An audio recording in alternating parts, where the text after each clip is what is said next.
In this lesson, we will be learning our next chord, which is called A minor. To play the chord A minor, we only put our second finger in the second fret on the first string, which is the G string. When playing the chord A minor, you can play all the strings. So let's play the chord A minor together using strum 1, which is down, down, up. And we will start after 4.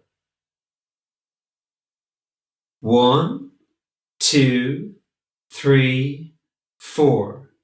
A minor.